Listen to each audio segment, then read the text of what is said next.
హైదరాబాద్లోని ఎన్టీఆర్ గ్రౌండ్స్లో జరుగుతున్న 36వ జాతీయ బుక్ ఎగ్జిబిషన్ను సందర్శించారు హర్యానా గవర్నర్ బండారు దత్తాత్రేయ. పుస్తక పఠనం ద్వారా విజ్ఞానం వస్తుందని, అలా వచ్చిన విజ్ఞానాన్ని సమాజానికి పంచాలన్నారు. ఎంతో మంది తమ జీవితాలను త్యాగం చేసి పుస్తకాలు రాస్తున్నట్లు ఆయన తెలిపారు. పుస్తక పఠనం నిత్యకృతంగా ఉండాలని ఆయన సూచించారు.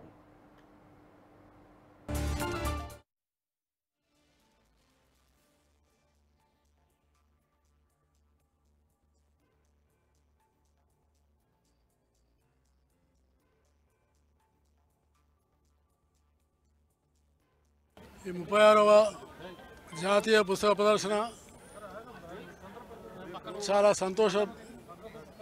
ఎందుకంటే యువతి యువకుల్లో పుస్తక పఠనము, వివిధ పుస్తకాలను చదివి అనేకమైనటువంటి జ్ఞానాన్ని పెంచుకోవడానికి ఉపయోగపడేది పుస్తకం. మన జీవితం ఒక పుస్తకమే కావాలని నేను భావిస్తున్నాను. చదువు వల్ల సంస్కారం వస్తుంది,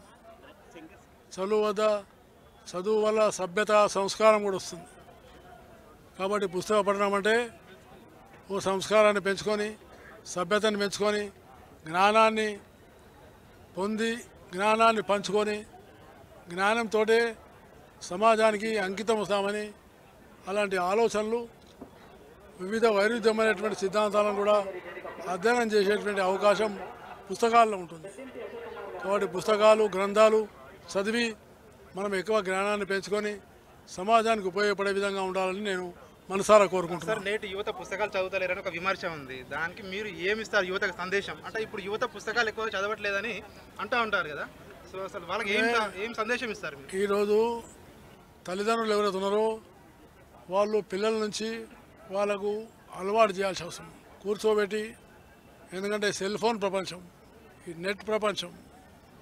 కాబట్టి సెల్ ఫోన్ ప్రపంచంలో పఠనం అనేది ఓపిక, ఏకాగ్రత, నిగ్రత ఇవన్నిటికీ చాలా ప్రతీకం. కాబట్టి పిల్లలకు తప్పకుండా ప్రయత్నం చేయాలి. అంతేని పిల్లలను ఆ విధంగా మనము అపాసపరిచే విధంగా చూడకూడదు.